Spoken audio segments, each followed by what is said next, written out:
자, 여러분 반갑습니다. 여러분 교재는 몇 페이지냐면 282페이지 펴놓으시고요. 282페이지 종합부동산세 볼 차례인데 펴놓으시고 우리 지난 시간에 배운 거 복습을 한번 해보겠습니다. 여러분 화면을 보시면요. 우리 기초인문 강의 4주차 우리 지난 시간에 배운 것을 일단 한번 복습하고 보겠습니다. 재산세 납세무자를 등록면허세 납세무자를 우리 봤었습니다. 등록면허세는 누가 납세무자가 되냐 그러면 재산권과 그 밖의 권리의 설정, 변경, 소멸에 관한 사항이요. 무슨 설정 등기, 무슨 변경 등기, 소멸, 말소 등기에 관한 사항을요. 공부에 등기 등록하는 경우에 그 등록을 하는 자가 등록면허세 납부할 의무를 진다고 그랬습니다. 그랬죠, 여러분들? 그럴 때 이 등록을 하는 자는 누구냐 그러면 외관상의, 외형상의 등기 권리자를 말한다고 그랬습니다. 그래서 사실상 등기 권리자일 것을 요하지 않습니다. 등록면허세는 형식주의 과세하고 명의자 과세 원칙이 적용되기 때문에 그 절차만 정당하게 등기 등록이 되면 그 외관상의 등기 권리자가 납세무자지 사실상 권리자일 것을 요하지 않는다고 그랬습니다. 등록면허세요. 자, 그 다음에 우리 등록면허세. 등록면허세는 등기 등록하는 때 납세 의무가 성립하므로, 그렇죠? 등기 등록할 때 부과하는 세금이고요. 과세상의 권리를 취득하더라도 등기 또는 등록을 하는 경우에 한해서 과세한다. 그렇죠? 형식주의 과세하니까 등기 등록이란 형식 갖출 때 부과합니다. 등기 등록이 없으면 등록면허세 납세 의무가 없는 거고요. 자, 그 다음에 등록면허세 납세지가 이제 중요한데 납세 절차에서 이 납세지가 별거 아닌데 등록면허세는 시험에 자주 나온다고 그랬습니다. 등록면허세 원칙 지방세는 물건 소재지예요. 그런데 예외적으로 등록면허세는 주소지를 납세지로 하는 경우도 있습니다. 참고적으로 알아두시면 되는데 무체재산권 중에서 지적재산권은 사람을 따라가야 되잖아요. 저작권자 주소지, 출판권자 주소지, 특허권자 주소지를 이렇게 납세지로 합니다. 이런 것들 납세지로 하는 경우가 납세지가 주소지로 가는 경우도 있다는 거 한번 보시고요. 근데 중요한 것은 부동산 등기할 때 등록면허세 납세지는 어디다? 부동산 소재지라는 거 꼭 기억하셔야죠. 그래서 시험에서 여러 번 나왔습니다. 부동산 소유자의 주소지다. 등록권자 주소지도 아니고 부동산 등기할 때 부동산 소재지가 납세지입니다, 여러분들. 자, 납세지가 불분명하다 그러면 등록관청 소재지를 납세지로 합니다. 납세지 불분명하면 등록관청 소재지고요. 그 다음에 여러분 문제도 봤죠? 우리 부동산 등기에 대한 등록면허세 납세지는 부동산 소유자의 주소지이다 그러는데 O, X요? 자, 여러분 X였습니다. 부동산 소유자의 주소지가 아니라 부동산 등기할 때는 부동산 소재지를 납세지로 합니다, 여러분들. 자, 그 다음에 또 보시면 납세 절차 우리 배웠습니다. 등록면허세는 신고 납부하는 세금이죠. 우리 같은 납세무자가 세금 계산해서 계산된 세금을 신고하고 납부합니다. 그럴 때 언제까지 신고 납부하느냐? 등록을 하려는 자는 과세표준의 세율을 적용해서 산출한 세금 언제까지요? 등록하기 전까지입니다. 이 등록하기 전까지라는 것은 등록하기 전까지는 등기등록관세 접수하는 날까지를 말하는데 그럴 때 등록면허세는 원칙적으로 기간이 없다고 그랬습니다. 그죠? 기간을 정할 필요 없는 것이 취득세는 기간을 안 정해놓으면 취득하고 나서 시간이 흐를수록 흐지부지 조세 포탈을 우려 가능성이 높아지지만 등록면허세는 저당권 설정 등기한다. 마음 급한 사람이 오게 돼 있죠? 안 하면 자기만 손해지 뭐. 또 돈 빌려주고 마음 불안한 사람이 저당권 설정 등기하러 오게 돼 있고 또 전세권 설정 등기한다. 그러면 전세금 떼일까 봐 마음 급한 사람이 오게 돼 있죠? 그러니까 기간을 정할 필요가 없어요. 등록관서 입장에서는 지자체에 낸 등록면허세 영수증을 갖고 등기소에 오면 첨부서면에 등록면허세 납부 영수증이 있으면 해주고 없으면 안 해주고 이런 거기 때문에 원칙적으로 등록면허세는 등록하기 전까지입니다. 상속 증여 포함해서 그렇다고 했습니다. 상속이나 증여를 원인으로 등기할 때도 등록면허세는 언제까지? 등록하기 전까지입니다. 시험에서 부동산 등록면허세는 부동산 취득일로부터 60일 내 신고 납부한다. X입니다. 상속을 원인으로 등기할 때는 상속 개시일이 속한 달의 말일부터 6개월 내 신고 납부한다. X입니다. 취득세랑 헷갈리면 안 되고 등록면허세는 원칙 기간 없고 등록하기 전까지입니다. 물론 나중에 추가 신고 납부라고 그래서 기간이 나오는 경우가 예외가 있긴 있지만 하여튼 여러분 머릿속에는 기초인문과정에는 기초인문과정 할 때는 등록면허세는 좌우지간 기간 없고 원칙적으로 등록하기 전까지다. 자, 이렇게 딱 알아두시고요. 그 다음에 여러분 봅니다. 그래서 취득세랑 비교해 보세요. 취득세는 이렇게 원칙 취득일로부터 60일 내 신고 납부하죠. 증여 포함해서. 그리고 상속으로 취득했을 때는 상속 개시일로부터 6개월 아니고 상속 개시일이 속하는 달의 말일로부터 달의 말일로부터 6개월 내 외국에 주소를 둔 자가 있으면 9개월 내 신고 납부했습니다. 근데 등록면허세는 상속증여 포함해서 좌우지간 언제까지? 등록하기 전까지 신고납부합니다. 자, 그래서 이걸 주의하시고요. 그 다음에 또 계속 이어서 보시면 등록면허세는 이게 사실 결론적인 거예요. 이 신고 의제, 여기 결론적인 건데 신고한 것으로 본다는 건데 이거 시험에 여러 번 나왔기 때문에 여러분이 별표시해놓고 꼭 잘 기억하셔야 되는데, 자, 등록면허세요. 법정 신고기한 내에 신고를 하지 않았어도요. 등록면허세를 등록하기 전까지 여러분 보세요. 전까지 납부를 한다. 그러면 법정 신고기한 내에 신고 안 했어도 등록하기 전까지 납부했을 때는 신고하고 납부한 것으로 봅니다. 자, 그래서 등록면허세는 사실은 그냥 영수증 갖고 오는 게 중요하기 때문에 법정 신고기한 내에 신고하지 못했어도 등록하기 전까지 납부를 하면 그냥 원래 신고기한 내에 신고하고 납부한 것으로 봐가지고 의지해서 이때 신고한 것으로 보니까 무신고, 과소신고 가산세는 징수하지 않는다는 거 꼭 기억하시라고 했습니다. 시험에서 등록면허세를 신고할 자가 법정 신고기한 내에 신고하지 않은 경우에도 등록하기 전까지 납부한 경우에는 신고하고 납부한 것으로 보지만 무신고 가산세는 적용한다. 그럼 틀려요. 무신고 과소신고 가산세 징수하지 않는다는 걸 꼭 기억하셔야 됩니다. 자, 또 보시면 등록면허세는 원칙 신고납부인데 보통 징수예요. 즉 납세무자가 등록면허세 신고하지 않거나 또는 납부의무를 신고납부 의무를 다하지 않으면 가산세가 적용되죠. 그럴 때 가산세 합한 금액을 세액으로 해서 보통 징수 방법으로 징수합니다. 가산세부터는 납세 고지서가 발부되니까 보통 징수입니다. 신고납부해야 되는데 안 하고 가만히 있어 보세요. 과세권자가 다시 세금 계산하죠. 시가순액에다가 곱하기 세율에서 산출세액 다시 구해가지고 가산세 합해가지고 납세 고지서 달라고 합니다. 자, 그래서 가산세부터는 이렇게 보통 징수 방법으로도 징수할 수 있고요. 자, 그럴 때 일반 가산세는 신고 납부하는 지방세, 일반 가산세 똑같습니다. 취득세나 등록면세나 신고행위와 납부행위를 구별해서 신고 납부하는 세금의 가산세는 신고행위와 납부행위를 구별해서 신고기한 하루 딱 지나면 신고 불성실 가산세 의무 위반의 정도에 따라 40, 20, 10% 적용되고 깔아놓고 그 다음에 하루하루 지날 때마다 납부지연 가산세 1일 얼마요? 0.02%씩 적용됩니다. 미납부, 과소납부한 금액의 0.02%, 즉 10만 분의 25로 적용됩니다, 여러분. 그래서 이 합한 게 가산세라고 그랬습니다. 자, 그래서 취득세랑 똑같습니다, 일반 가산세는. 근데요, 등록면허세는 기간이 원래 없지만 예외적으로 기간이 있는 경우를 상정해가지고 이렇게 지방세 기본법의 이 규정을 준용 따라가는 건데요. 어떻든 간에 이것에 관해서 등록면허세는 등록하기 전까지니까 기간이 없잖아요. 그런데 예외적으로 기간이 있는 경우가 있어요. 자, 그래서 그런 경우를 상정해서 나와 있는 그런 규정입니다. 그래서 이렇게 해서 취득세랑 등록면허세나 신고 납부 불성실의 때 일반 가산세 똑같다는 거 여러분 이렇게 보시고요. 그 다음에 등록면허세 보세요. 부가세인데요. 등록면허세는 부가세가 등록면허세 납세문자는 등록면허세만 납부하는 게 아니라 법에서 정해진 부가세를 함께 내는데 지방교육세하고 농어촌 특별세 부가세로 부과됩니다. 근데 원칙적으로 감면받은 게 있을 때만 농어촌 특별세는 부과돼요. 감면받은 게 없으면 뭐만? 지방교육세만 부과되고 감면받은 게 있을 때만 농어촌 특별세가 부가세로 부과됩니다.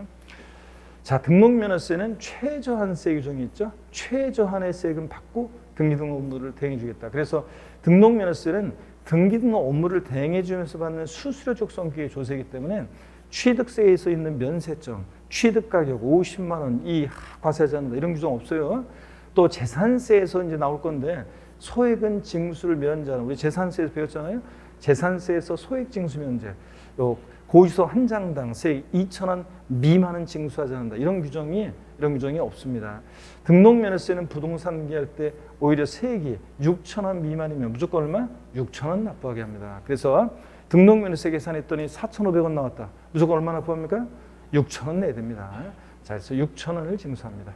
그래서 시험에서 등록면허세 세액이 6,000원 미만일 때 징수하지 않는다 이러면 틀려요. 무조건 6,000원 받습니다. 최저한세도 규정도 상식처럼 알고 있어야 되고요. 문제 봅니다. 부동산 등기에 대한 등록면허세 납세지는 부동산 소유자의 주소지이다. 자, 그래서 아까도 나왔었죠, 이거? 아니고, 자, 이거 어디라고 그랬습니까? 부동산 소재지요. 부동산 소재지라는 거. 또 보시면 등록을 하려는 자는 과세 표준의 세율을 적용해서 산출한 세액을 등록한 후 며칠 내에 60일 내에 납세에 관한 지자체 장에게 신고하고 납부해야 한다. 그렇습니까, 여러분? 아닙니다. 등록명세는 등기소 갈 때 등록명세 안 내고 가면 등기등 안 해줘요. 등록한 후 60일 아니고 언제까지입니까? 등록하기 전까지 자 신고 납부해야 합니다. 그래서 등록한 후 60일내 땡입니다. 부동산 취득일로부터 60일내 땡입니다. 등록하기 전까지입니다. 자, 그 다음에 부동산 등기된 등록면허세로서 세액이 6,000원 미만인 경우에 자 해당 등록면허세를 징수하지 아니한다. 제가 금방 구두로도 물어봤었죠? O, X요. X입니다, 여러분들. 이거 등록면세액이 6,000원 미만이면 자 징수하지 않는 게 아니라 얼마? 6,000원 징수합니다, 무조건. 자, 그래서 등록면허세는 면세점이나 소액징수 면제 규정이 없다고 그랬습니다. 자, 이렇게 해서 보시고, 자 등록면허세 우리 취득세와 등록면허세 우리 비교해서 한번 보시면요, 취득세 등록면허세 비교. 취득세는 과세 유치가 특광도인데 등록면허세는 특별시 광역지에서는 구, 도가 있는 곳은 도고. 취득세는 사실주의 과세하죠. 등기등록 허가등과 무관하게 과세합니다. 근데 등록면허세는 등기등록이라는 형식 갖출 때 그 명의자에게 부과하는 그런 세금입니다. 자, 그래서 등록면허세 이런 거 공부했어요. 계약의 무효 취소의 원인이 있어서 등기가 말소되는 경우에도 이미 납부한 등록면허세 돌려준다, 안 돌려준다? 안 돌려준다 그랬습니다. 자, 한식 뷔페 얘기 드렸어요. 제가 오곡밥 얘기 드렸는데, 오곡밥. 자, 밥 먹었으면 돌려준다, 안 돌려준다? 안 돌려줍니다, 여러분들. 계약이 무효 취소 요인이 있어도 등록면허세는 절차만 정당하게 등록이 되면 얘가 등기할 만한 실체적 권리가 있냐? 따져요, 안 따져요? 안 따져요. 자, 그래서 이미 납부한 등록면허세 영향을 미치지 않고요. 그 다음에 납세무 성립시기요. 취득세는 우리 조세 총론에서 배웠습니다. 어느 때 납세무 추상적으로 성립하느냐? 취득하는 때 사족 들어가면 안 되고, 등록면허세는 등기 등록하는 때 사족 들어가면 안 됩니다. 납세무자요. 취득세는 등기 등록을 이행하지 아니한 경우라도 사실상 취득한 자가 취득세 납세무자입니다.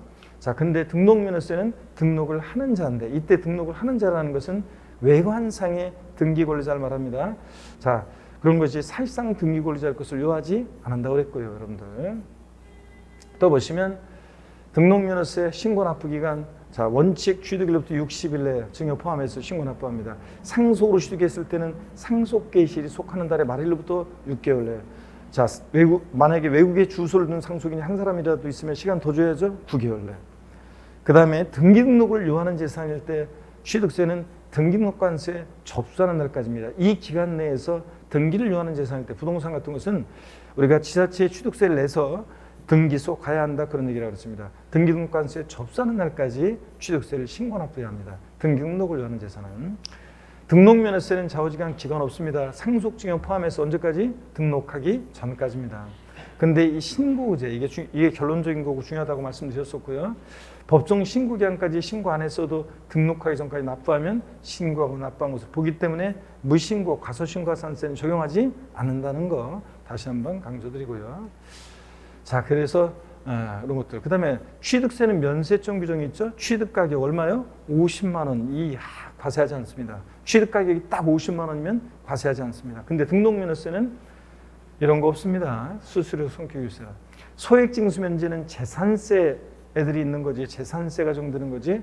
취득세와 등록면허세는 둘 다 소액징수면제는 적용되지 않고, 등록면허세는 면세점, 소액징수면제 둘 다 없죠. 오히려 최저한세 규정이 있어가지고 등록면허세 세액이 6,000원 미만이면 얼마? 6,000원 징수하는 거고요.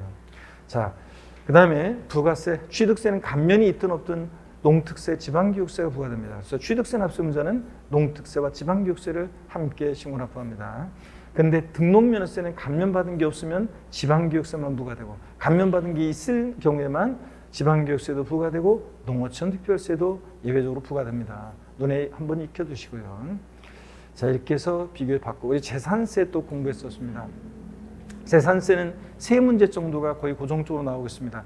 자, 32시험에서는 두 문제 나왔지만 세 문제가 거의 고정적으로 나오고 있고 33회 시험도 한 세 문제 정도 출제 예상하시면 되겠습니다. 자, 먼저요, 어떤 것들을 우리가 공부했냐 보시면, 먼저 특징이요. 자, 재산세는 어떤 성격의 조세인지 과세상, 납세의무자 등등 납세 절차 이런 것들을 공부했습니다. 우리. 자, 그러면 계속 이어서 봅니다. 이런 것들을 공부했고, 자, 한번 보시면 특징이요. 재산세는 시군구세고, 물론 특별자치도와 특별자치시도 과세 주체가 되는데 제가 생략한 거고요. 대표적인 보유과세고 재산보유세고, 그러다 보니까 특정 시점을 기준으로 과세해서 과세 기준일인데 재산세는 언제다? 6월 1일. 항상 재산세는 이것이 대상이 되는 물건인지 납세의무자는 누가 되는지 등등 언제를 기준으로 뭐든지 판단해 과세 기준일 6월 1일 기준으로 판단합니다. 재산세는 언제 물세라요. 건축물이나 주택 같은 것은 동일한 시군구 관할구역 내 여러 채의 주택이 있어도 주택별로 각각 세 계산합니다. 소유자별 합산하지 않고. 근데 다만 토지의 경우만 예외적으로 인세적 성격이 있어가지고 동일한 시군구 관할구역 내 별도는 별도, 종합은 종합끼리 합산해서 과세한다고 그랬습니다. 그랬죠, 여러분들? 예. 자, 그 다음에 재산세는 보통징수 방법으로만 징수됩니다. 자, 근데 재산세는 보통징수 방법으로만 징수하는데 그 고지세에 기재된 납부기 한 하루 딱 지났다 그러면 가산금 적용됩니다. 하루만 딱 지나도 몇 프로? 3% 깔고, 그 다음에 하루하루 한 달씩 계속 안 내고 버티면 납기후 매 1개월 한 달씩 경과할 때마다 몇 프로씩? 0.75%, 1만 분의 75, 즉 0.75%씩 중과상금 적용됩니다. 끝까지 버티면 평생 따라붙는 것은 아니고 몇 개월? 60개월까지만 적용되고요.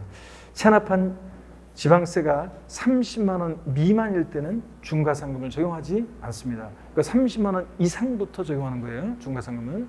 이렇게 해서 이런 것도 눈에 익혀집니다, 가산금. 자, 그 다음에 여러분요, 재산세 이런 거 배웠어요, 우리가 지금 지난주에, 그죠? 생각이 나요, 안 나요, 여러분들? 안 나요? 생각이 하나도 안 난다고요? 자, 하여튼 그러니까 여러분들이 제 보람인 거죠, 여러분들이. 이렇게 알려주면 하나 겨우 알고 일주일 지나갔으니 또 가물가물해지고, 그러니까 또 얘기하고 또 얘기해주고, 그래가지고 결국 여러분들 자, 합격을 시키고. 이번에 32회 우리 합격자 발표가 12월 1일 날 있었는데, 이번에 1차 과목에서 2문제, 2차에서 공인중개사법에서 2문제 그 이의제기가 받아들여져가지고 원래 한 문제당 한 몇천 명씩 걸려 있는데 4문제가 이의제기 받아주는 바람에 제가 보니까 이번에 합격자 수가 거의 2만 6천인가 아마 그런 식으로 굉장히 작년보다 한 10,000명 가까이 늘었어요, 여러분들. 왜냐면 4문제 받아주는 바람에. 세법도 이번에 시험 보신 분들 중에서는 세법도 이의제기 시험 끝나고서 한 문제 때문에 지금 막 당나게 달려 있는데요. 세법 이의제기 할 거 없나요? 막 그랬는데, 작년에는 제가 이의제기 문제를 뭐 여러 저 회사라든가 다른 사람들 뭐 여러 문제 올렸지만 저는 딱 한 문제, 이의제기 문제 31회 시험 때문에 제가 이의제기 문제 한 문제 딱 올렸거든요. 근데 그 한 문제 받아들여져 가지고 작년에 딱 받아줬었는데 2차에서. 근데 올해는 막 수강생분들이 막 요청을 하셨는데, 올해는 제가 이의제기 문제를 올리지 않았습니다. 왜냐면 이 꼬투리를 잡으려고 했는데 이게 막당한 게 없어가지고, 그래서 올리지 않았는데, 역시 뭐 세법에서는 없었고 받아준 게 없었고, 그 중개사법에서도 문제 이렇게 해가지고 올해 어떻든 간에 떨어진 줄 알고 있다가 있죠. 1차 한 문제 부족해가지고 떨어진 줄 알고 막 이렇게 했다가 하셨던 분도 계시는데, 합격했다고 다시 연락 오고 그래서 기쁨 2배인 분도 많고, 그래서 올해 어떻든 간에 합격자 수가 많이 늘었습니다. 여러분한테는 좋은 소식이냐? 33회 시험을 대비하는 여러분한테는 별로 안 좋은 소식 같아요. 제가 보니까 올해 너무 많이 예상치보다 한 2만 명 정도, 작년보다는 좀 높아가지고 한 2만 명 내외로 예상했는데 훨씬 뛰어넘게 합격자 수가 나와가지고 제가 보기에는 내년에는 좀 해거리가 원래 하거든요, 이렇게. 그래서 그 전에 30회 시험 때 합격자 수가 2만 한 뭐 6천 명인가 8천 명 가까이 나왔었어요.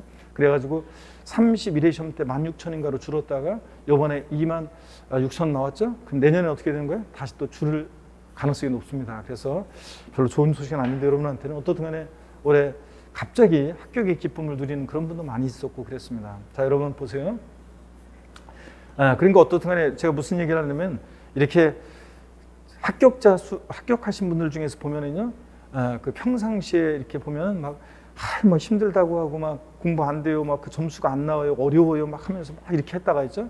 그렇게 내내 생활하다가 나중에 이제 9, 10월 달쯤 가면은 이제 슬슬 자신감이 좀 생겨요, 좀 해볼 만한 것 같으면 이렇게 하다가 나중에 이제 합격하셔가지고 보면은 얘기하는 거 보면 늘상 1년 내내 공부 잘했던 것처럼 얘기하고, 그러면서 이제 막상 합격하니까 공부 합격하면 공부할 때가 좋았어요. 그러면서 이제 앞으로 이제 중개사 되셔가지고 돈 벌 생각이 걱정이에요 하면서 막 그런 얘기하고 그러는데 여러분들도 다 그렇게 될 겁니다. 그래서 여러분은 저의 보람입니다. 그래서 여러분들 이렇게 알려준 거 금방 까먹고 이런 여러분들을 결국은 학기의 그 길로 인도해지잖아요. 세법 고득점의 그 길로. 그러니까 그렇게 되니까 제 보람이 되는 거고. 하여튼 힘내시면서 다만 까먹는 건 어쩔 수 없어요 우리가. 근데 그 다음 행동이 중요해요. 까먹었다고 그래서 그냥 복습할 때도 그냥 빨리 진도나 나가자 그냥 하면서 이러면은 힘들어집니다. 그러면 이제 곤란한 거고 다시 여러분들 알고 있는 거든 아니면 까먹었던 것이든 다시 복습할 때 다시 그걸 기억하려고 노력하고 이렇게 하는 게 중요합니다. 그래서 계속 이렇게 할 때 이렇게 하면은 여러분들이 그게 차곡차곡 쌓여서 나중에 합격이 그 길로 가는 거고요. 자, 소액증수 면제 하여튼 재산세는 소액증수 면제 안 넘어갔죠? 네, 좋습니다. 재산세 소액증수 면제요. 고지서 장당 세액이 얼마요? 2,000원 미만은 징수하지 않습니다. 이게 상식처럼 알고 있어야 돼요. 재산세 소액증수 면제는. 그래서 딱 2,000원이면 징수한다 한다? 2,000원이면 징수합니다. 2,000원 빼고 아래 금액을 징수하지 않으니까 2,000원 징수한다는 거. 자, 꼭 알아두시고요. 시험에 또 예전에 몇 번 나왔었고요. 상식처럼 알고 있어야 되고. 물납과 분할납부가 모두 허용되죠. 재산세는. 그래서 지방세법상 물납과 분할납부가 모두 허용되는 지방세를 골라라. 그럼 뭘 고르셔야 돼? 재산세. 자, 그 다음에 재산세 역시 사실주의, 실질주의 과세입니다. 등기되지 않아도, 등록되지 않아도, 허가받지 않아도 과세가 되고요. 그 다음에 현황부과입니다. 공부상 현황과 사실상 현황이 다를 때는 무엇에 따라서? 사실상 현황에 따라 과세한다. 이런 것들 여러분들. 자, 그 다음에 문제도 봤습니다. 재산세 대상 물건이 공부상 등지 현황과 사실상 현황이 다르면 무엇에 따라서 재산세 부과합니까? 공부상 등지 현황에 따라 재산세를 부과한다. O, X요. X입니다. 공부상 현황에 따라 부과하는 게 아니라 사실상 현황에 따라 이 등재란 말을 빼야 되는데 사실상 현황에 따라서 부과합니다. 그 다음에 이어서 봅니다. 재산세는 물건 소재지 시장군수구청장 특별자치도지사 특별자치시장이 법에 열거되어 있는 대상 물건을 과세기준일 유효일 현재 사실상 보유하고 있는 자에게 납세 고지서를 발부해서 보통징수로 징수하는 그런 지방세입니다. 시군구세고요. 자, 그 다음에 재산세 특징들 한번 쭉 참고적으로 보시면 되겠습니다. 것들 설명 다 드렸고요. 대장과세라는 것은 재산세는 시장군수구청장이 재산의 종류에 따라 토지대장, 건축물대장 같은 대장을 작성 기록하기 때문에 대장과세하는 조치다 이렇게 얘기합니다. 한번 읽어보시고요. 재산세 대상은 여러분 우리 어떤 거였냐? 토지, 건축물, 주택, 그리고 선박, 항공기 5가지입니다. 그죠? 재산세 대상 다시 어떤 거라고요? 토지, 건축물, 주택, 선박, 항공기 5가지입니다. 그럴 때 이 토지요. 모든 토지예요. 자, 지적공사상 등록된 토지뿐만 아니라 미등록된 토지를 포함하는 모든 토지가 대상입니다. 근데 이 토지분 재산세 대상이 되는 토지에서 주택의 부속 토지는 포함한다, 제외한다? 제외한다 그랬습니다. 주택 부속 토지는 어디서 과세하니까? 이 주택분 재산세 대상이니까. 그래서 지난주에 주택과 상가의 재산세 과세 입장을 소개해드렸습니다. 재산세에서 주택은 주거용 건축물과 부속 토지, 주택은 건물과 즉 주택과 그 부속 토지를 어떻게 합니까, 여러분? 공시가격 평가할 때도 개별 주택 가격이나 공동주택 가격 같은 공시가격 평가할 때도 하나로 평가하고 과세할 때도 주택분 재산세 대상으로 하나로 과세한다고 그랬습니다. 그렇죠?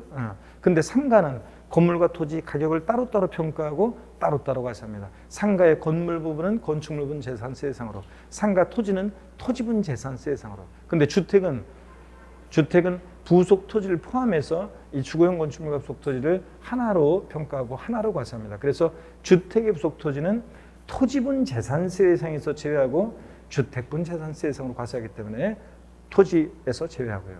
건축물 그러면 여러분이요. 건물, 우리가 알고 있는 건물뿐만 아니라 골프 연습장 같은 이런 시설물도 포함되어 있다는 거 주의하시고, 자, 무허가 건축물 당연히 실질과세원 직상 허가받지 않아도 과세가 되고요. 무허가 건축물도 대상이 되고, 주거용 건축물은 거의 5탄에 주거용 건축물로 되어 있네. 주거용 건축물은 제외한다고 그랬습니다. 주거용 건축물은 어디서 과세하니까? 주거용 건축물은 주택분 재산세 예상이니까 건축물분 재산세 예상이 되는 건축물에서 주택은 제외합니다. 자, 그래서 주거용축물 주택은 주택분 재산세 예상이니까. 하여튼 주택은 부속 토지를 포함한 주거용 건축물과 부속 토지를 말하고요. 별장도 상시 주거용에 사용하지 않는 주택 별장도 주택분 재산세 예상입니다. 고율에 나중에 배웁니다. 세율은 아직 안 배우는데 고율의 세율을 적용한다는 것뿐이지 주택분 재산세 예상에 포함하고 선박 항공기는 그냥 대상이라는 것 정도만 아시면 되겠습니다. 자, 그래서 항공기, 선박 대상이 됩니다. 다시 재산세 예상은 어떤 거라고요? 토지, 건축물, 주택, 선박, 항공기 5가지가 대상이 된다는 거 여러분 주의하시고요. 자, 그 다음에 여러분 계속해서 보겠습니다. 문제 보니까 재산세는 토지, 건축물, 주택, 차량, 항공기를 대상으로 한다. OX요. OX. X입니다, 여러분들. 자, 요거. 자, 뭐 때문에 틀렸습니까? 네, 차량이요. 자, 토지, 건축물, 주택, 선박, 항공기지 차량은 대상이 아닙니다, 여러분들. 자, 그 다음에 또 문제 보시면 재산세 대상이 되는 건축물 범위에는 주택을 제외한다. 32에 시험 지문에 나왔던 건데 OX요. 자, 재산세 대상이 되는 건축물 범위에는 주택을 제외한다. 맞죠, 여러분들? 주택은 주택분 재산세 대상이니까 아까도 말씀드렸다시피 건축물에서 주택은 제외합니다. 얘는 주택분 재산세 대상으로 따로 가셔야 하기 때문에. 자, 그 다음에 우리 재산세요. 토지를 보유할 때 토지분 재산세 면적이 똑같다고 세금을 똑같이 부과할 수는 없겠죠. 그래서 토지 이용 모습에 따라 토지 이용을 나누는데 이걸 기본을 잘 알고 계셔야 됩니다. 자, 그럼 보시면 토지분 재산세 부과할 때는 그 바탕에는 토지공개념적인 요소가 바탕에 있습니다. 그죠? 그래서 토지를 이용할 때는 공공복리 증진에 맞게 이용해라. 또 효율성 있게 이용해라. 또 자연환경 보존에 유의하면서 이용하라. 이렇게 얘기하고, 자, 모든 토지를 이용 모습에 따라 생산 관련 토지, 유통 상업적 목적 토지, 나대지 잡종지 같은 토지, 또 사치성 재산 토지요. 고급 오락장, 골프장용 토지인데 이렇게 나눕니다. 그럴 때 생산 관련 토지로서 대표적인 이용 모습은 농지, 목장, 예외적인 임야, 공장 용지는 얘네들은 낮은 토지 이용 모습이 토지 공개념에 부합하니까 낮은 저율의 세율을 정해서 다른 토지와 합산하지 않고 어떻게 한다? 분리해서 가서는 저율 분리 대상 토지로 구분합니다. 다시요. 저율 분리 대상 토지 그럼 대표적인 게 어떤 게 있다고요? 농지, 목장, 예외적인 임야, 공장 용지는 저율 분리 대상 토지로. 또 일반 상가나 사무실 같은 건축물의 부속 토지는 별도로 얘네들끼리 모아서 합산하는 당의 시군구 하나 구역 내 상가 토지 같은 것들을 합산해서 과세하는 별도 합산 대상 토지로 구분합니다. 다시요. 상가 사무실 같은 일반 건축물의 부속 토지는 어느 형의 토지로 과세한다고요? 별도 합산 대상 토지로. 또 나대지 잡종지라든가 또 분리나 별도에서 튕겨져 나온 속하지 않는 분리나 별도에서 튕겨져 나온 애들은 나대지 잡종지와 함께 전부 다 뭐로? 종합합산 대상 토지로 과세합니다. 나대지 잡종지 뭐? 종합합산 대상 토지. 분리나 별도에서 튕겨져 나온 애들 다 종합합산 대상 토지입니다. 나머지는. 그리고 사치성 재산 토지, 그래서 고급오락장, 골프장 토지는 뭐로? 고율 분리 대상 토지로. 토지 이용 모습이 얘네들은 토지 공개념에 부합하지 않으니까 높은 고율의 세율을 적용해서 다른 토지와 합산하지 않고 분리해서 과세하는 고율 분리 대상 토지로 분리 과세합니다. 그래서 재산세 대상이 되는 모든 토지는 분리 대상, 별도 합산, 종합 합산 대상 토지인데 분리 대상 토지는 뭐와 뭐로 나눈다? 저율 분리와 고율 분리로 분리 과세합니다. 자, 그럴 때 여러분들 요거 머릿속에 이 토지 용을 딱 틀을 잡고 계셔야 됩니다. 아셨죠, 여러분들? 그 다음에 또 보시면 문제 보겠습니다. 토지와 주택에 대한 재산세 대상은 종합합산, 별도합산 과세 대상, 분리 대상으로 구분한다. 31의 기출 질문인데 OX요. OX. 에? 여러분 이거 X잖아요. 자, 왜 틀렸습니까, 여러분? 주택 아니지. 주택을 갖다가 종합, 분리, 별도로 나눕니까? 아니지. 토지만 이렇게 토지에 대한 재산세 대상을 종합합산, 별도합산, 분리 대상으로 구분해서 과세하는 거고요. 자, 그 다음에 여러분 이어서 봅니다. 재산세 납세 의무자 중요한 건데 올해 시험에서 무조건 나온다고 했는데 제가 무조건 나온다고 한 것 중에서 안 나온 게 2가지가 있었는데 물론 제가 무조건 나온다고 한 거 나온 것들이 대부분이고 근데 안 나온 게 2가지가 있었는데 그 중에 하나가 이거예요. 납세 의무자. 꼭 나올 줄 알았더니 올해 안 나왔어요. 독립화 문제로. 자, 내년에는 뭐 무조건 나온다 생각하시면 되겠습니다. 33회 시험에서는. 그래서 재산세 납세 문제는 원칙적으로 재산을 사실상 소유하는 자죠. 과세 기준일 2월 1년제. 납기 개시일 현재 그럼 틀려요. 항상 재산세는 과세 기준일을 기준으로 합니다. 6월 1년제 재산세 대상을 사실상 소유하고 있는 자가 재산세 납세금을 줍니다. 공부상 소유자 아닙니다. 재산세 납세자는 원칙적으로 재산세 과세 대장상의 소유자이다. X입니다. 원칙은 재산을 사실상 소유하는 자입니다. 자, 그 다음에 지분권자가 되는 경우, 공유재산의 경우 재산세 납세자는 그 지분에 해당한 부분에 대해서 지분에 표시가 없으면 지분이 균등한 것으로 봤어요. 하여튼 공유재산은 누가 납세자다? 지분권자입니다. 갑지분 60%, 을지분 40%인 공유재산의 경우 지분이 가장 큰 자로 한다. X입니다. 갑은 60% 지분에 대해서, 을은 40% 지분에 대해서 지분권자 각자가 납세자가 됩니다. 지분에 표시가 없으면 최연장자로 한다. 아니에요. 지분이 균등한 것으로 봐서 지분권자고. 예외적으로 공부상 소유자가 납세자가 되는 경우가 있죠. 공부상의 소유자가 매매 등의 사유로 소유권에 변동이 있었음에도 불구하고 이를 신고하지 아니해서 사실상 소유자를 알 수 없다. 그럼 누가 납세자라고 했어요? 공부상 소유자. 과세권자가 언제 잔금 치료 이런 걸 모르니까 그냥 공부상 소유자한테 재산세 부과합니다. 공부상 개인 명의로 등재되어 있는 종중재산으로서 종중수임을 신고를 안 했다 그러면 자, 누가 납세자가 되냐? 종중이 납세자가 됩니다. 근데 죄송합니다. 공부상 개인 명의로 등재된 종중재산인데 종중수임을 신고를 안 해? 그럼 과세권자가 종중소유인지 알 수 없으니까 자, 공부상 소유자로 되어 있는 그 공부상 소유자가 납세자입니다. 근데 종중수임을 신고했다 그러면 과세권자가 이게 종중재산인지 알게 됐으니까 실질에 의해서 이제 종중이 납세자가 되는 거고, 종중수임을 신고 안 했어요? 공부상 개인 명의로 등재되어 있는데 그럼 누가 납세자? 공부상 소유자. 개인 명의로 등재되어 있는. 종중수임을 신고 안 하는데 어떻게 종중재산인지 알아요? 그래서 공부상 소유자가 되는 경우, 이런 경우도 있다는 거. 자, 그 다음에 신탁복중에 따른 수탁자 명의로 등기 등록된 신탁재산의 경우 누가 납세자냐? 위탁자이고. 2021년 개정세법인데 시험에 나올 줄 알았더니 안 나왔으니까 내년에는 나온다 생각하시면 돼요. 신탁법에 의한 신탁재산. 누가 납세자? 위탁자. 이거 수탁자 아니라는 걸 꼭 기억합니다. 이 경우 위탁자가 신탁재산을 소유하는 것으로 봅니다. 그래서 위탁자라는 거. 신탁재산. 재산세뿐만 아니라 종부세도 신탁재산은 위탁자가 납세자입니다. 5번 신탁법 2조에 따른 수탁자 명의로 등록된 신탁재산의 경우에 수탁자가 재산세 납세자다. 바꾸면 이렇게 바꿔요. X죠? 누가 납세자냐? 위탁자입니다. 그래서 위탁자가 납세자가 된다는 거. 자, 또 봅니다. 우리 재산세 부과징수요. 재산세는 과세의 기준일이 있죠? 매년 언제입니까, 여러분? 6월 1일입니다. 그래서 항상 재산세는 이 과세 기준일을 기준으로 해서 부과하는데 언제? 6월 1일이요. 그래서 이것이 재산세 대상이 되는 물건인지 납세문자는 누가 되는지 과세 표준 등등 항상 6월 1일 기준으로 판단합니다. 그래서 이번에 32회 시험도 그렇고 그렇지만 그전에도 그렇고 안 배운 것 중에서 재산세 물납하는 부동산의 평가는 매년 12월 31일 현재 시가로 한다. 재산세 물납하는 부동산의 평가를 매년 12월 31일 현재 시가로 한다. X입니다. 언제 시가로 한다고요? 6월 1일.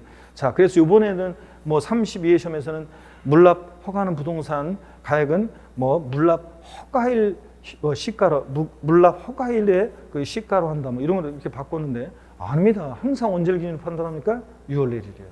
자, 그다음에 또 봅니다.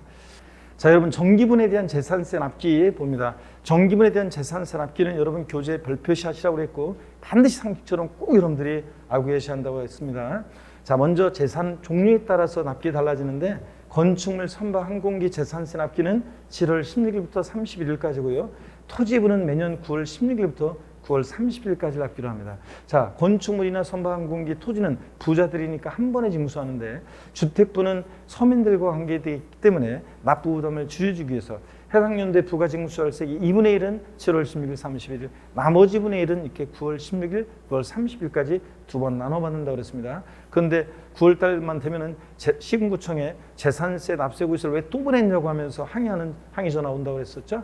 자, 그다음에 다만 주택분이요. 해당 연도에 부가 징수할세액이 20만 원 이하인 경우에는 조례가 정한 바에 따라서 납기를 7월 16일부터 31일까지로 해서 한꺼번에 부가 징수 할 수 있답니다. 해야 한다 아니고 할 수 있다는 거. 이거 주택분이 그런 거지 토지분은 20만 원 이하더라도 무조건 9월 달에 토지분은 징수합니다. 9월 달에 토지분은. 자, 주택분이 부가징수할세액이 20만 원 이하일 때가 이제 이렇게 7월 달에 한꺼번에 부징수할 수 있다는 거. 20만 원 이하면 얼마 안 되는데 두 번 나눠 징수하면 서로 불편하니까 이렇게 한다 그런 얘기입니다. 상식처럼 알고 있어야 되고요, 여러분들. 자, 납기 수시부는 뭐 수시부가 사유가 있으면 뭐 수시부가 사유가 발생하면 수시부가 징수할 수 있다는 거 한번 읽어보시면 되고요. 자, 그다음에 재산세 납세지인데 그 부동산 소재지입니다. 토지는 토지 소재지, 건축물 소재지, 주택은 주택 소재지입니다. 주소지 아니라는 걸 주의합니다. 지방세는 부동산 취득하고 등록하고 보유할 때 부동산 소재지라는 걸 잘 기억하시면 되고요. 자, 그다음에 재산세는 보통징수 방법으로만 징수한다. OX요.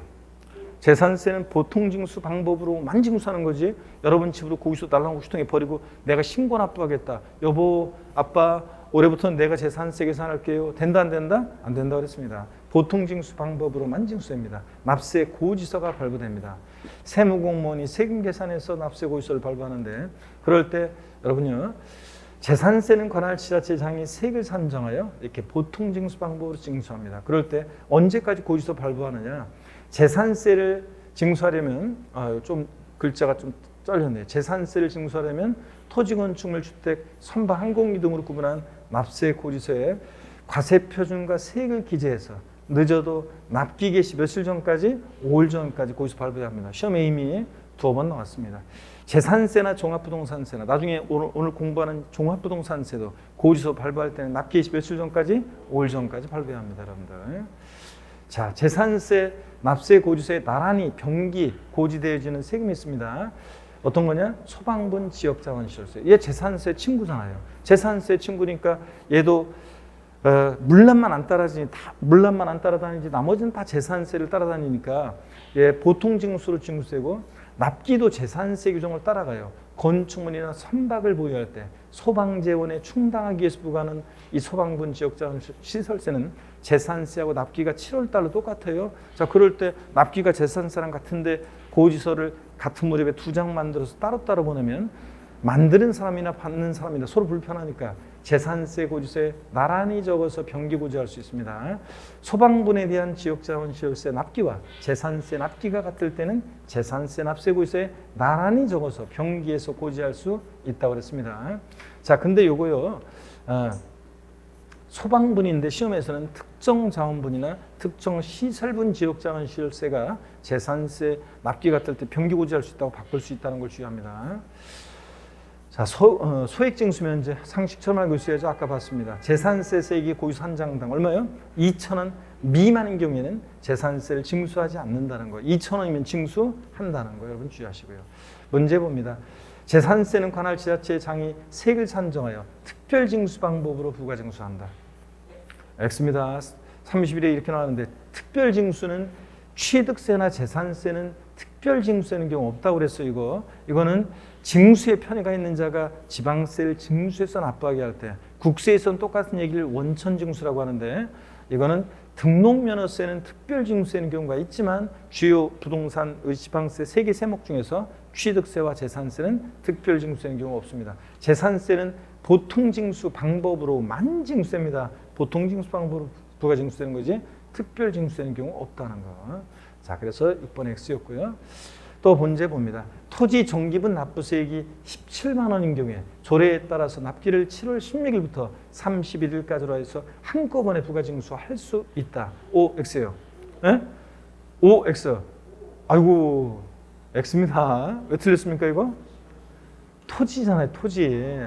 주택이 20만 원, 주택분이 20만 원 이하일 때 조례를 해서 7월 달에 한꺼번에 부가징수할 수 있는 거지. 토지는 20만 원 이하든 뭐든 무조건 납기를 언제로 한다? 9월 16일부터 9월 30일까지로 합니다. 토지는.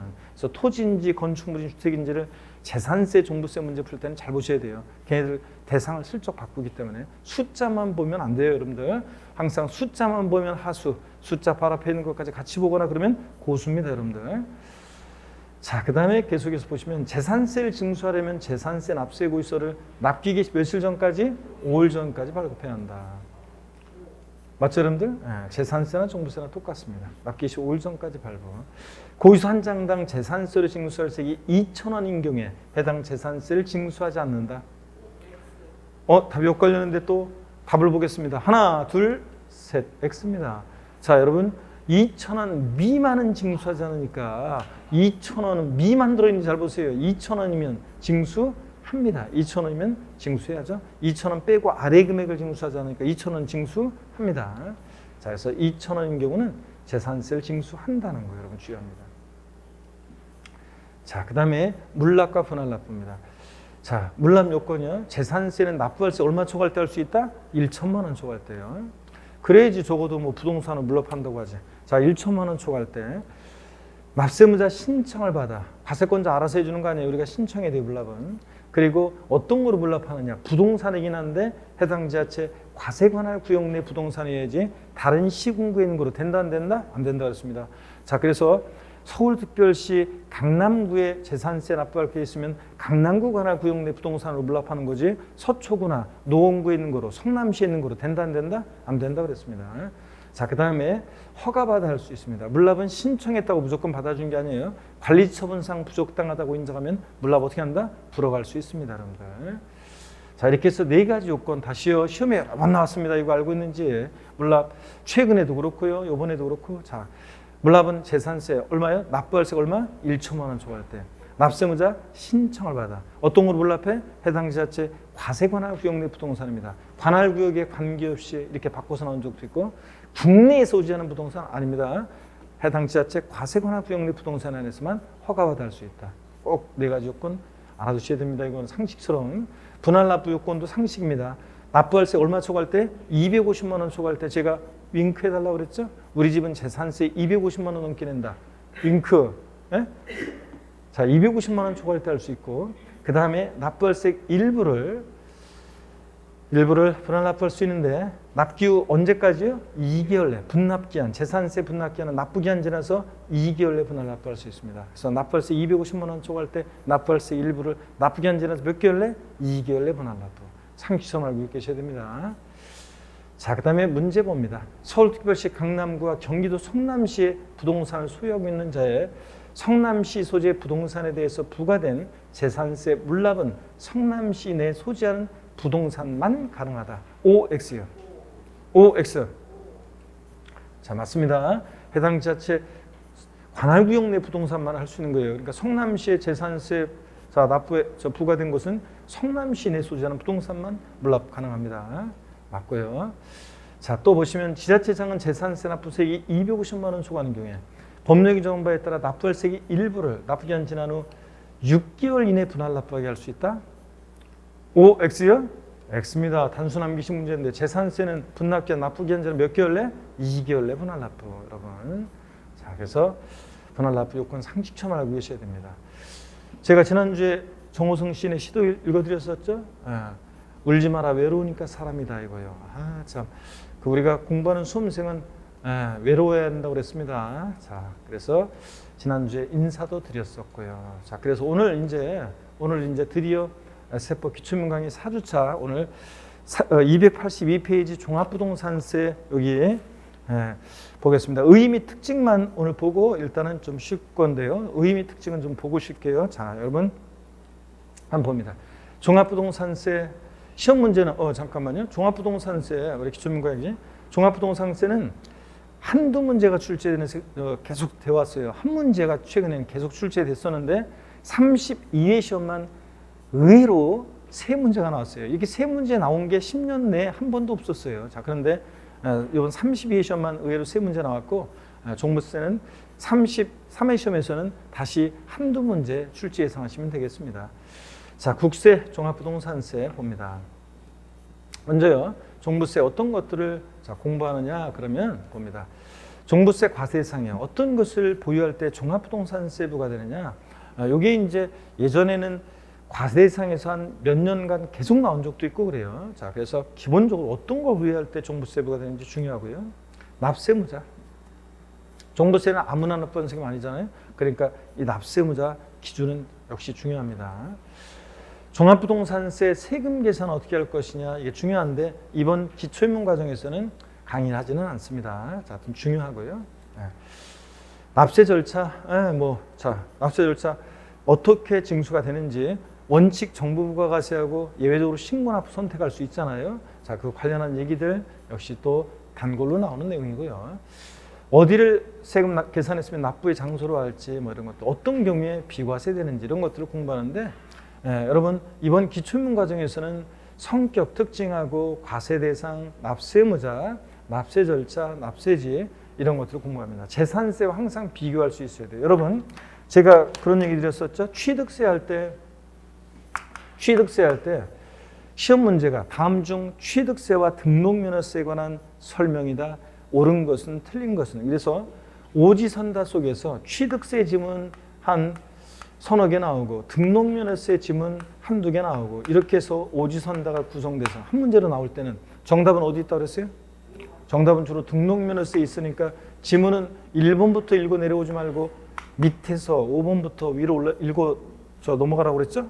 위로 이렇게 읽어가시라고 했습니다. 자, 그런데 재산세하고 종합부동산세도요. 32회 시험도 그랬지만 재산세하고 종합부동산세가 묶어서 또 한 문제 나오기도 합니다. 그래서 재산세 지문 이렇게 나오고 그 다음에 종합부동산세 지문이 이렇게 나오고 그러면 역시 이런 것도요. 이런 문제 나왔을 때도 정답은 주로 종합부동산세 있다고 생각하시고 이것도 종합부동산세를 중심으로 답을 고르셔야 됩니다. 아셨죠, 여러분? 이런 것도 종부세를 중심으로 답을 고르시고요. 자, 이렇게 해서 재산세랑 부동산 보유 시에 부과되는 세금으로서 같은 점 다른 점들이 많이 있어서 공부하다 보면 헷갈리니까 반드시 비교 정리할 수 있어야 됩니다. 자, 그러면 이런 것들을 테마로 골고루 종부세는 한 문제 나오면 주요 내용을 골고루 섞어서 한 문제 나오기 때문에 주요 내용들을 골고루 공부하시면 됩니다. 자, 하나, 둘, 셋. 자, 출발해서 공부해 보도록 하겠습니다. 먼저 종부세 개요 좀 봅니다. 복습 시간이 굉장히 길었는데 여러분들 개요를 한번 봅니다. 종합부동산세는 어떤 조세냐? 국세입니다. 자, 그리고 인세인데요. 종합부동산세는 종부세, 양도세, 국세 두 개 주요 세목은 인세라고 그랬어요. 지방세 주요 세 개 세목, 취득세, 등록면허세, 재산세는 물세, 원칙 개별과세. 종합부동산세, 양도소득세는 인세, 합산과세. 중간에 닦여 있는 재산세는 원칙 물세인데 예외적으로 토지의 경우만 인세력 성격이 있어서 합산과세였죠. 별도는 별도, 종합은 종합계. 근데 종부세는 인세입니다. 전국에 있는 토지면 토지, 주택 그 가격을 합산해서 종부세가 계산되기 때문에 인세고요. 그 다음에 종부세 납세 문제는 개인뿐만 아니라 우리 같은 개인뿐만 아니라 법인이나 단체도 종부세 납세문제가 됩니다. 그래서 개인이 납세문제할 때 종부세는 세대별 합산과세하지 않고 개인별 합산과세합니다. 그럼 이게 어떤 의미가 있는지를 좀 제가 소개해 드려볼게요. 자, 여러분 여기 보세요. 종부세 납세문제가 개인일 때 세대별 합산하지 않고 개인별 합산한다. 그럼 여기 어떤 의미인지 한번 볼게요, 여러분들. 자, 어떤 의미인지 한번 보겠습니다. 예를 들어서 갑이라는 거주자가 있습니다. 거주자 그러면 그 집에 거주, 사는 사람 이런 게 아니라 우리가 이제 배울 건데 오늘 거주자라는 것은 뭐냐면 국내, 우리나라에 주소가 있거나 또는 주소 없더라도 183일 이상 거주둔 개인을 거주자라고 합니다. 그리고 그 배우자가 있고요. 자, 그 다음에 이들과 동일한 주소 곳에서 생계를 같이 하는 가족병이 있습니다. 그러면 얘네들을 우리가 뭐라고 하냐면요. 1세대 이렇게 얘기합니다. 1세대. 자, 1세대원이 있어요. 이렇게 1세대원이 있고요. 그러면 재산 보유 현황을 보니까 주택인데요. 주택인데 공시가격으로 갑은 공시가격으로 예를 들어서 6억인 주택을 보유하고요. 을은 을명의 집이 두 채가 있는데 하나는 공시가격 3억, 하나는 공시가격으로 2억짜리 주택을 갖고 있고요. 소유로 공시가격 4억인 주택이 있습니다. 그러면 미리 말씀드리면 종부세는 주택분은 공시가격 6억 원을 기준으로 해서요. 6억 원을 기준으로 해서 6억 원까지는 납세 의무 없고 6억 초과했을 때 이제 납세 의무자가 됩니다. 여러분. 12억으로 바뀐 거 아닌가요? 그거는 1세대 1주택자일 때, 1세대 1주택자일 때가 이제 나중에 배우지만 추가 공제라고 그래서 일반적으로는 6억을 공제하는데 6억 공제하는데 종부세 계산할 때 6억 공제해 주는데 단독 소유 1세대 주택자는 추가 공제라서 5억을 또 공제해요. 그래서 실질적으로 이제 이게 3억에 또 5억 바뀌면서 실질적으로는 얼마요? 11억까지 11억까지 과세가 되지 않습니다. 11억까지. 그래서 1세대 1주택자일 때가 11억까지 과세되지 않는 거고 공시가격으로. 우리가 다주택일 때는 6억을 기준으로 합니다. 일반적으로 원칙적으로 6억을 기준으로 해요. 종부세는 개인의 경우. 자, 그러면 6억을 기준으로 했을 때 보세요.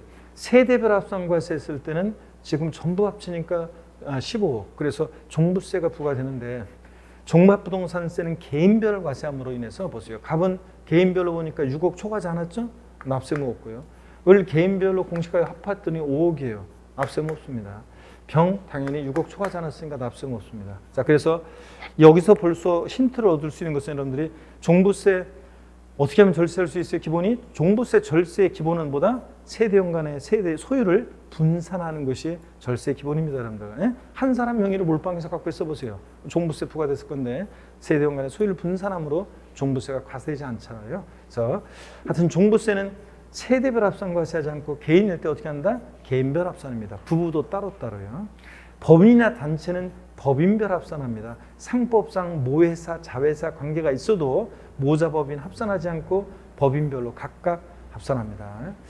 자, 이렇게 해서 종부세 납세무 잡았고요. 그 다음에 종합부동산세 대표적인 재산 보유세고 그러다 보니까 보유 중에 부과되는 대표적인 보유세 그러다 보니까 얘는 뭐가 있냐면 과세 기준이 있습니다. 역시 재산세처럼 매년 언제다? 6월 1일이고 이때를 기준으로 종부세도 뭐든지 판단합니다.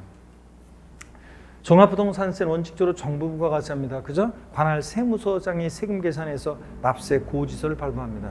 납세무자가 고지서를 딱 보고서 에이 진짜 휴통에 버리고 신고납부 선택하면 뭐 할 수 있다? 신고납부 할 수 있습니다.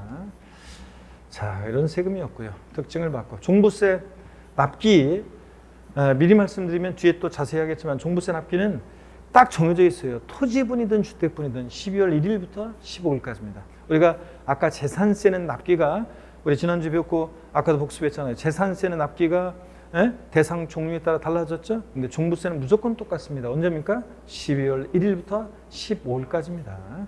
토지분이든 주택분이든 무조건 그래요. 또 종부세 분할 납부는 허용되는데 물납은 안 됩니다. 그래서 32회 시험 때 정답 지문이 종합부동산세 물납 허용되지 않는다. 옳은 거 고르는 문제에서 물납 안 돼요. 그게 정답 지문이었는데 자, 물납 안 된다는 거예요.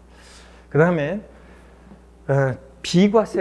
비과세라는 게 뭔지는 아직 여러분 자세히 배우지는 않았는데 과세에서 제외하는 건데요. 비과세, 감면, 깎아주거나 면제하거나 이런 비과세 감면에 관한 규정은 재산세 규정을 준용해서 나중에 우리가 재산세 비과세를 배울 건데 재산세가 비과세 감면되면 그대로 종부세도 비과세 감면됩니다. 자, 그 다음에 세율 구조는 이거 초과 도진세 구조만 되어 있네? 아이고 왜 이렇게 됐지? 죄송합니다. 비례세율이 빠져 있지. 우리 종부세는 세율 구조가 비례세율과 초과 누진세율이 다 적용됩니다. 아직은 세율은 여러분들이 아직 공부 안 해가지고 비례세율과 초과 누진세율이 다 적용되고요. 세율 구조. 그냥 그렇게만 알고 나중에 자세히 이제 우리가 공부하게 됩니다. 또 보시면 납세지는 거주자인 개인이다 그러면 소득세법 규정을 따라가지고 집 가까운 데 분립을 하고 국세는 원칙 주소지라고 그랬죠. 주소지였으면 거소지고요. 거주할 때 주소지 이런 것들. 주소지 관할 세무서를 납세지로 하고 세부담 상한이라고 그랬어요. 여러분요. 보유세 부담의 급격한 증가를 막기 위해서요. 전년도보다 올해 일정한 급격한 증가를 막기 위해서 보유세들 재산세나 종합부동산세는 이번에 우리가 배우진 않는데 다음에 배울 건데 세부담 상한에 관한 규정이 있어가지고 전년도보다 올해 일정한 상한을 못 넘게 하는 그런 규정이 있습니다. 나중에 우리가 배우게 됩니다. 오늘은 자세한 게 이번 기초인문 과정에서는 세부담 상한은 배우지는 않고요. 하여튼 그런 게 있다. 보유세는 전년도 비해서 올해 급격한 증가를 막기 위해서 세부담 상한 규정이 있다는 거. 이 정도 보시면 되겠습니다. 자, 종합부동산세는 여기 보세요. 주소지 관할 세무서에서 법에 열거되어 있는 대상을 과세 기준일 6월 1년제 사실상 소유하고 있는 법에 정해진 일정 기준 금액을 초과해서 보유하는 납세무자에게 원칙적으로 부과과세합니다. 납세 고지서를 발부해요. 근데 납세무자가 신고납부를 선택하면 신고납부할 수 있는 세금이고요. 종부세 토지 주택을 보유할 때 부과되는 건데 어떻게나 이거 뭐 이런 성격 특징은 대표적인 보유과세고 개인별 과세하고 법인은 법인별 과세하고 인세니까 합산과세합니다. 전국에 있는 토지나 주택 가격을 합산해서 과세하고 이 4번은 뭐 우리심에 관계된 주요 세금들의 공통적인 성격, 밑반찬처럼 깔려나온 성격이고 사실주의 과세입니다. 역시 종합부동산세도 등기되지 않아도 등록되지 않아도 허가받지 않아도 과세하고 현황 부과는 그런 세금입니다. 교재 여러분 보시니까요. 282페이지입니다. 의 및 특징. 의, 종합부동산세는 과세기준을 연재 세법에 정한 기준금액을 초과하는 토지나 주택을 보유한 자에게 관할 세무서장이 원칙적으로 정부 부가세 방법에 의해서 징수하는 그런 국세입니다. 목적은 종부세를 부과하는 목적이 그럴듯하게 나와 있죠. 고액의 부동산 보유자에 대해서 종부세를 부과해 줄 안 그셔도 돼요. 종합부동산세를 부과하여 부동산 보유에 대한 조세 부담의 형평성을 제고하고 부동산 가격 안정을 도모함으로써 지방재정의 균형 발전과 국민경제의 건전한 발전에 이바지함을 목적으로 한다 이렇게 되는데 여러분 자 저를 보세요. 종부세를 도입한 취지는 2005년도 부동산 과열기에 자, 요 말을 기억해야지 뒤에 다른 내용들을 이해할 수 있게 돼요. 자, 보세요. 뭐냐면 종부세 부과하는 취지는 부동산 과열기에 부동산 과다 보유 억제, 투기 억제 해서 부동산 가격 안정을 도모하기 위한 거다. 이렇게 제가 알려드린 대로 기억을 해야지 뒤에 내용들을 이해하기 쉽습니다. 부동산 과다 보유 억제, 투기 억제에서 부동산 가격 안정을 도모하기 위해서 부과하는 세금입니다. 이렇게 기억하시고요. 특징을 봅니다. 3번. 종합부동산세는 국내 주택 및 토지를 보유한 경우에 소유자별로 합산해서 과세하는 인세이며 재산세가 과세되는 주택 및 합산 대상 토지에 대해서 일정 금액 이하는 재산세로 과세하고 일정 금액을 초과하는 부분은 종합부동산세로 과세하는 이원적 성격 요소이다. 이게 어떤 건지를 제가 살짝 용어 설명드리고 마치도록 하겠습니다. 이번 시간은 여기 보세요, 여러분들. 우리 재산보유세는 현재 어떻게 되어 있냐면요. 예를 들어서 갑이라는 사람이 A 부동산을 만약에 서울특별시 강남구에 보유해요. 또 B 부동산을 이 사람이 경기도 성남시에 보유해요. 자, 그러면 여러분 보세요. 재산보유세에 대해서 어떻게 세금이 부과되냐? 먼저 강남구청장이 A 부동산에 대해서 재산세를 1차적으로 부과합니다. 성남시장은 또 B 부동산에 대해서 재산세를 부과합니다. 1차적으로. 그런 다음에 합쳐봐요. 합쳤더니 개인별로 합쳤더니 법에서 정해진 일정 기준 금액을 초과 부여한다. 그러면 종합부동산세가 부과됩니다. 그럼 보세요. 종합부동산세가 부과되는데 2차적으로 이제 종합부동산세가 부과돼요. 근데 문제는 여러분 보세요. 이 종부세가 부과되는 부분에 뭐가 과세돼 있어요? 지금 재산세도 과세돼 있잖아요. 그래서 이중과세를 피하기 위해서 종합부동산세를 계산할 때는 재산세액을 이 종부세 부과 기준에 부과되어 있는 이 재산세액을 공제 빼요. 그래가지고 일정 가격까지는 재산세로 일정 가격을 넘는 부분은 종합부동산세로 과세되도록 우리 현재 재산 보유세는 이원화되어 있다 이렇게 얘기합니다. 뭐로 이원화되어 있다? 재산세와 종부세로.